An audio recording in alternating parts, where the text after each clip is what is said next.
Hello and welcome. My name is Bubba Fabes and welcome to another one of my guides. Today we're going over tips and tricks on roaming. Now, roaming can be a complicated thing to talk about because there's a lot to go over, but I'm going to try to keep it as simple as possible. A roamer is a defensive player that leaves the area or zone of defense in order to sit elsewhere on the map to catch the attackers off guard. Now, a huge part of a roamer is the psychological play. It's not just getting that flank on the enemy and killing a bunch of them, but a successful roamer can also be somebody that distracts the attackers long enough so that they're not focused on the objective point. And doing that successfully, they'll run out of time. That also classifies as a successful roamer. Now, which character is the best roamer? Basically, any character can be turned into a roamer, but some of them are better equipped than others. For example, my two favorites. My first one is Valkyrie. This is because you have control of her cameras and you can set up these cameras to give yourself the best visual of the areas that you are roaming as possible, and this can give you a huge advantage because knowledge is everything, especially as a roamer. The other one that I would pick as probably my favorite roamer is Smoke, and this is because he can have both the shotgun and the pocket sniper, as well as multiple gas grenades and a C4. He can be great as getting some sneaky kills with his pocket sniper from afar. He gets spotted, he can run away, use his shotgun to break open a hatch below him to escape, or even use his smoke to stall or annoy the other attackers. Again, delaying them in their attack. Now, I've also used someone like Doc as a roamer. Yes, he's a lot heavier and slower and louder, but again, he has that higher armor. It's harder to take him down, and he can self-revive if he gets down, which is a fantastic thing to have. But the lighter players with the faster mobility are often the best choice because of their speed and because they're quieter, and I will be getting into sound a little bit later.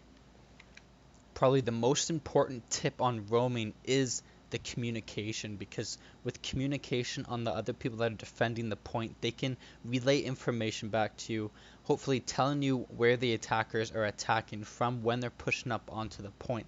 This knowledge is key to roaming because you need to know where the attackers are if you want to get that successful flank on them. And that's also why I like Valkyrie, because those cameras can give her that knowledge too. But it's important to communicate with the defenders, as well as if defenders start to get overrun, if they're getting pushed too quickly, it is important for you as a roamer to get back and to support them. Getting into sound, again, this comes with choosing that light player, because sound is everything in this game, because it can warn the attackers that you're coming from behind them if you're too loud. So also keep in mind that different flooring can produce different sounds. Some floors are louder than others. For example, like on plane where there's carpet and stuff, it's a lot quieter for your running. But a few other floors, like a lot of like the concrete ones, produces a much louder noise, so keep that in mind when you're flanking. For example, on plane, you might be able to get away with running most of the time and coming around that corner, but if you're on a map where the floor is a lot louder, you might have to slow walk a good portion of the time, but it comes with patience, and patience is a huge part of roaming, is knowing when to hold and when to attack. Another great tip that I don't often see is, as roaming, you don't just have to sit in that part of the map. You can actually set it up to better protect yourself, to make you a more effective roamer. And the first part of that is have an escape plan. Always have an escape plan, and hatches are fantastic for that. Shoot out those hatches. It gives you a quick drop away from the enemy if things get too heated, if they come looking for you. And the other part of that is set up walls and doorways and stuff that will protect your flank. Maybe a drone spotted you out that you didn't see, and they're coming to get you. Well, setting up these walls is a fantastic way of protecting yourself from their flank. They are forced to break down these walls to get to you, and it makes a lot of noise, and it slows them down a lot, so you will know where they're coming from, and it'll give you a chance to, one, either flank them, hit them head on, or if things are too heated and there's too many angles, it gives you a chance to get away. Also, remember, if they know where you are and they're all hunting you down, that is a 1v4, 1v5, 1v3. Either way, you're outnumbered.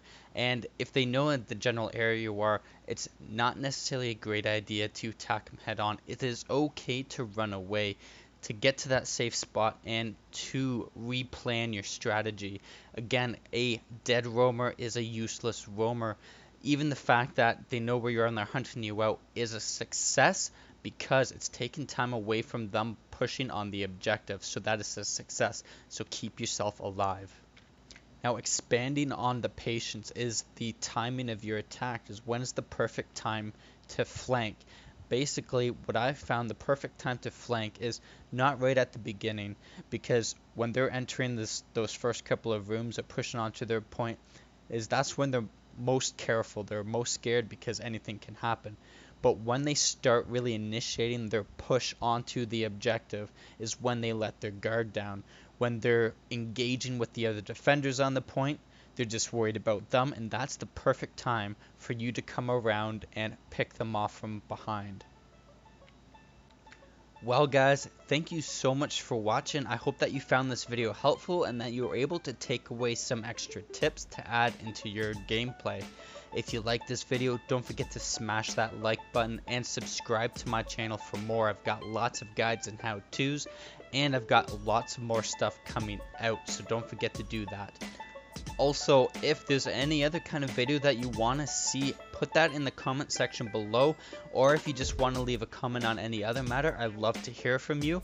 So go ahead and do that, and until next time, I will see you later.